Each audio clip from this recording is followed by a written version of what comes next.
What's up, guys? Welcome back to the channel. Donnie B here. Today we're going to be taking a look at Insta360's newest camera, the X4. A lot of thumbnails and titles that I've been seeing on YouTube lately say that this is the best action camera on the market. So today we're going to find out if that's true and why. Also, this video is not sponsored. I did purchase this with my own money, so really I get to say whatever I want to about it. So with all that being said, let's get into it.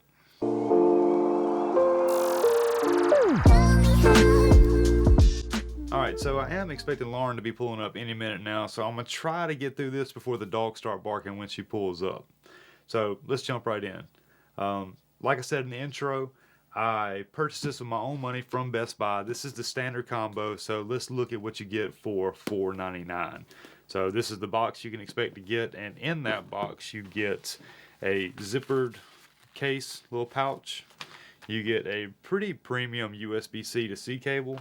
There's a thermal guard because recording 8K, that sucker does heat up pretty good, pretty fast. So this is a thermal guard to keep your hands from getting too hot. And there's also now lens guards. Now I have them on here just for display purposes. So there are two different, on the website they are saying there are two different types of lens guards. You have the standard, which is what we have here. These are polycarbonate. And there is a premium lens guard, which is made of glass. And judging by the image quality I've been getting out of these, I do recommend, if you can find them in stock. I couldn't find them in stock anywhere, but the premium ones absolutely have to be better than these. I just couldn't get good image quality with these on. Now in the settings, in the software, there is a setting to where you can set it to auto detect lens guards, or you can pick none, standard, or premium. And for the most part, I've just been running none. Now the downside to that is I have already scratched the, I guess it'd be the back lens. So I had this attached to the back of my dog, and we're out there throwing frisbee, and we went for a run. And coming into the house, this was on his back, and he kind of scraped it along the brick around the door. It sucks, but I'm not really that bummed out about it, and we'll learn more about that as we go. Alright, so looking at the outside of it, we'll just start on the power button and quick switch side. So there's a power button that cuts it on, and then right below that is a quick switch where you can set different presets. There's some like basketball, canoeing, running, things like that. And basically you just set the frame rate and resolution that you want to use, whether it's single lens or dual lens mode, or it's basically just preset with a bunch of settings. Here, we'll just go through some of them. So there's motorcycling, skiing, outdoors, ball sports, and then a menu to where you can pick through a bunch of different ones. And like I said, it's just picking through different frame rates and resolutions and just saving it as a preset. You can even do a custom setting if you want. On the other side, you got your battery door. You open it up. There's your 2290 milliamp hour battery. The SD card is inside the battery tray. There's a nice big rubber gasket on there for weather sealing. It is waterproof up to 33 meters. And then just above that, you have a USB-C door. Now, battery life is great. At 8K, you're getting roughly 120 minutes. They claim 135. I was getting about 120, which is still respectable. Recording two cameras at the same time, that's pretty daggum good. But recharge time was not that impressive. Like, I have a cable that shows the wattage of recharging, or whatever's going through the cable, and so this was recharging at 5 watts. I didn't really get a time on it. I mean, at 2200 milliamp hour, but I figured it was about an hour it took to recharge the whole thing. So I never did time it. Maybe I'll do it before I publish this video, but about an hour you can get a full charge again. So there were several times that I had to stop and recharge from a whole day of just playing with it, and I just didn't really pay attention to how long it took, because it was about normal. Now, one thing I want to point out is on the bottom there's a 1/4 thread for mounting it to different things, which is pretty much industry standard when it comes to cameras. Now, you can put an Arca switch plate, or you can put it on like a clamp or whatever. But one thing that I found that I really have used a lot, very convenient, is this quick release mount from Ulanzi. Here, I'll go to this camera over here. Maybe that'll be a little bit better. So this still gives you your 1/4 thread on the bottom, but it also gives you the little Action Cam GoPro mount.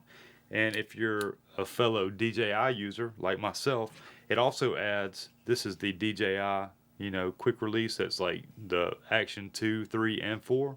It also turns it into a DJI mount, which is awesome if you already have other DJI cameras, because I have these little clips all over the place. And so, whether you're going to do it handlebars or, you know, the little neck thing, neck strap, whatever, it's just super convenient to have that. And I've even got one of these on my dash, so you could use this as a dash cam if you wanted to, which is probably one of the best uses I found for it as a dash cam.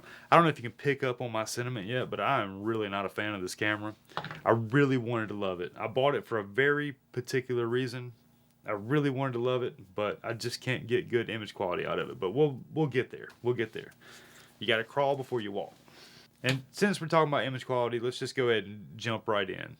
So you got dual half-inch CMOS sensors, and they're both being processed with the same 5 nanometer chip that's in the Ace Pro 8K. So you might be able to record 8K 360, which is basically two 4K images stitched together. But when you go to export, if you're exporting in a 16:9 or 9:16, then you're only going to be able to export at 1440p 30 frames per second. Now that is a step up from the X3 that would only export at 1080p. But if image quality is like your main thing and not just trying to record everything at once and go back and reframe later, then your best bet is going to be to record in single lens mode, which is 4K 60, and you can export in 4K 60. It also has slow motion, but that only goes to 4K 100 frames per second. So basically here in America, you'd still be doing 4K 60. So this is the first Insta360 product I've ever bought or reviewed. And there's really no particular reason why I've avoided them, but I have kind of avoided them. I think mainly because I'm not really a strong editor. I'm not ashamed to admit that. And I've always heard that the 360 footage was kind of tough to edit. So previous models, you would have to import 2 different files for your 360 footage, and now it is one file. But the thing is, you have to import it into Insta360 Studio or Adobe Premiere Pro. And I don't have Adobe Premiere Pro, but there is a plugin for DaVinci Resolve called Carta VR. But with that, you don't get to import your gyro data, so that flow state stabilization does not apply. So you're pretty much, unless you're using Adobe Premiere Pro, you're forced to use the Insta360 Studio. Now, I learned my lesson the hard way with Insta360 Studio, is that does not import and save your footage. It's kind of like a read only. So I was recording all week long, and at the end of every day, I'd come and dump my card, and I thought I was importing it into Insta360 Studio, and then the next day I'd import footage, and the next day, and I just did this all week, and then I came back at the end of the week and went to review all the footage and maybe play around with doing the 360 reframing and all that, and the footage was nowhere to be found. So I lost an entire week's worth, well, about 4 days really, worth of footage, because I thought I was importing into, Insta360 Studio, but it wasn't. It was only just kind of reading only. And so I had to kind of start all over. That's why this video is actually going to be a week late than most other reviews. Actually, I think it's probably going to be about 2 weeks late, but learned my lesson. So I just import all the footage into its own folder. See, normally I import everything into Lightroom, whether it's video or photo. And that's just kind of how I keep everything together. That's my system. It's not a good one, but it works for me. And the 360 footage isn't even recognized by Lightroom. The single lens mode, which is recording an MP4, did get recognized in Lightroom, but the .insv, I think is called, the 360 footage, was not even recognized in Lightroom. I mean, it's just been a mess. And then to find out that when you export, it's only 1440p, it just... So, moving right along. Okay, so before we start talking about all the different modes and what it can do, let me just give a little anecdote. So, the reason I bought this, and look, this is not a knock on Insta360. I think this is a very, very nice, it feels premium, it's built well. I'm sure it's not easy to make something like this. And I'm not trying to knock on this camera. This is a capable camera that you can, I mean, you can record 360 degrees and it automatically removes the selfie stick. That is super cool. This is not a knock on them. This is more of a knock on all the reviews I saw that said this is the best action cam on the market. I know they're paid for, I know they're sponsored and all that, and I get it, but they were just a little sensational. So the reason I bought this was it's graduation season, right? And graduation photos are popping up everywhere. And I wanted to start, a while back I said I wanted to start doing more photography content, and I have been trying to add more photography content into this channel. So I want to start recording some of these shoots, but whenever I'm doing these grad photos, like I'm usually there by myself. I've got a light stand, a flash, all that. There's a lot going on, and I can't just vlog while I'm doing it. For one, the model will get bored. Yeah, so my plan was to take this camera and either mount it on a tripod and have it record everything, or possibly put it on the hot shoe of my camera and record everything that way. And I actually did my second of the season so far yesterday, and I didn't record either one of them. Like, I just don't have time. I would love to, but I'm gonna have to find somebody to just help me do it, because I just honestly don't have time. But that was the plan behind getting this. But you know, statistics show that more and more people are watching YouTube on TVs and bigger monitors, and so they really recommend that you record in 4K. Like, I've had to start doing 4K footage. It's hard on my PC. It takes forever to upload. It takes forever to edit. But I really want to try to put out quality content. And, you know, the 1440p, and then like trying to like upscale it when I export it from DaVinci Resolve. Like, I just don't. I'm not a strong editor, y'all. Like, I just don't.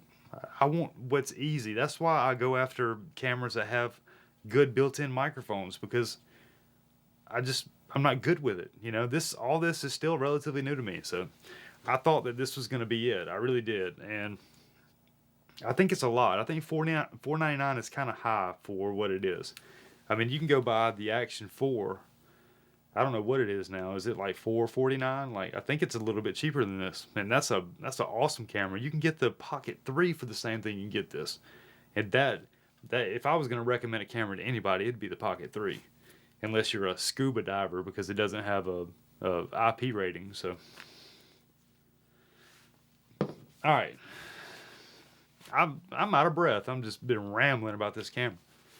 All right, so audio quality. It does have, I don't know if it's surprisingly good audio, but it does have really good built-in audio.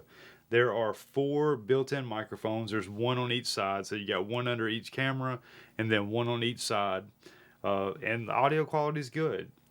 Being a DJI user, I'm spoiled. I feel like DJI has kind of like taken the crown on built-in audio between the Action cameras and the Pocket 3, even the Pocket 2. I feel like DJI's really got the whole microphone thing figured out. So I guess that was kind of the standard I was expecting, and it's close. It's good. It's passable. You can totally get away with the built-in audio. It's even got automatic wind noise reduction. It's good. It's good audio. Now, while we're just sitting here talking, one of the most important things to me in any camera is built-in audio, and how easy is it to use. Yeah, image quality is important, but if it sounds bad, nobody's going to watch it, period. So audio quality kind of comes in first place for me. You know, most things you can up-res with software nowadays, but built-in audio is extremely important to me. I imagine it's important to you. We know the DJI Action 4 has really good internal audio. We're going to be recording internal audio on both of these cameras. I am recording audio separately with the DJI mic. This is not synced up to the Action 4. I'm just recording externally, and it's just redundancy in case something bad happens, especially with these boats running back and forth. And by the way, let me just show you where I'm at. Look how beautiful this is. Nice. All right, let's talk about some of the modes. So there really isn't any shortage of options to record some creative shots. Even if image quality takes a hit, it's still pretty cool that you can record 360 degrees and then reframe later. And there's this mode called Me mode, where you basically put the selfie stick on there and you hold, it's crazy, you hold it flat, like neither camera is pointing at you. You hold it flat and it takes the selfie stick out, and it literally looks like you got a cameraman with you. Like it literally looks like, look here, you can see where I have it out the car window, and it just looks like somebody's outside the car, like following me. And I even let my kid play with it, and she's sitting there like got the thing out the window. It's cool. You know, here I am walking down a boardwalk at the lake. You know, the original video that I tried to record for this, I just didn't like it, so we're doing it again. But it's a nice wide shot that looks like a cameraman's following you, and the way it just removes that selfie stick, man, that's some kind of wizardry that that's cool. I'm grateful for that. I really am. Okay, so a while back I did take the Action 4. I even did this with the Action 3. You know, I put a little quarter 20 eye bolt in it, and I throw it over a pier at the lake and just let it record for a little while and just see how it does. It's, you know, footage that I hardly ever use and never show anybody. I put it on a video here and there, but I did the same thing with this, and just to see how it compares. Here we are at the lake, and I did the same thing. I dropped them both down the exact same depth, and you know, it was a little cooler being able to reframe. But so here, take a look for yourself. This is at the lake, and we're throwing it into the water. Now it was just starting to get dark, but you can still see a couple of fish down there. So here that is. There's also free frame video, which is basically automatically applies flow state stabilization, which is really good, really impressive, and automatically applies horizon lock. And then later on, you just come back and determine the aspect ratio you want to use, whether it's 16:9 or 9:16. I guess you can do 4:3, or, you know, you just pick what you want to use later. Dogs are barking, so Lauren's home.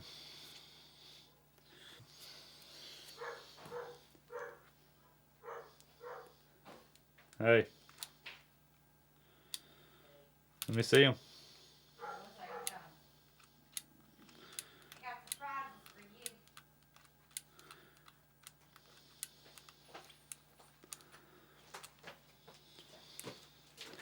See him. Shorts. Well, hold on. No, I mean, hey, come here. Don't show your feet, though. We got charged for it on the OnlyFans. That's cute. Shorts. But it is called an air plant. It's called an air plant. I was going to put it up. Anyways, take the bells off. It just needs a squirt of water. But it's called an air plant. Is it a real plant? Yeah. It was at my parents' house. And I was like, that is the cutest thing. What is it? And they were like, oh, it's called an air plant. I was like, it's real? And they're like, yeah. And I was like, well, what does it need? They were like, light mist. I'm going to take the bells off. I didn't like the bells. Okay. What do you think of the 360 camera while you're on camera? I really enjoyed the 360 camera. I liked how it gave all of the angles around you. You don't really have to focus on anything. You could actually just kind of have it, and that way you can edit which view you'd like. I've been sitting here trash talking it. Oh, have you? Yeah, okay. Well, no, I haven't been trash talking it. All the reviews say that it's the best action camera on the market, and I've been saying that I don't think that's the case. I actually like your other action camera better, the Pocket 3. The Pocket 3. Told you. I enjoy that one better than that 360. Yeah. I mean, the Pocket 3 just, even though, yes, I enjoy that one because you don't have to, like, kind of show it around. It just does 360 around you, right? So you don't have to kind of turn it to somebody. You can inconspicuously be filming somebody to the right or left of you, and they don't know. Yeah, creeping on people. Yeah. There you go. Be a good door camera. That's what I said, dash cam. Right. Yeah. Like you could do outside or inside the car. Yep. Exactly what I said. It'd make an awesome dash cam. That's true. Well, there you have it, folks. You know, the woman's always right. Buy a Pocket 3. Affiliate links in the description below.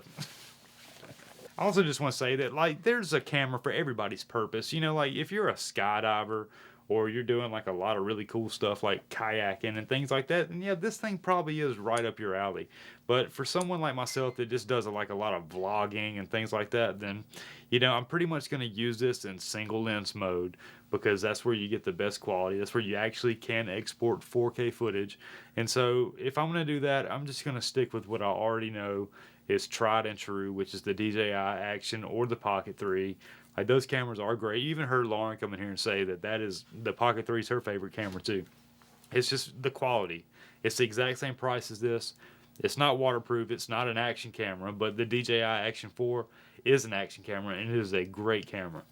Huge sensor, great low light performance, a great stabilization, waterproof, does all that. It just doesn't do 360. So that's kind of my recommendation.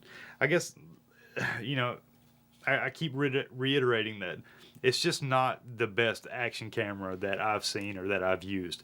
Now, maybe if I've been using these since the beginning, like the X1 and like all the other ones, this being my very first Insta360 camera, you know, no, I don't think it's the best. But if I started out with one that was like way worse and then like worked my way up to this, then maybe I would say that this is really good, because I don't know how good or how bad any of the previous models are.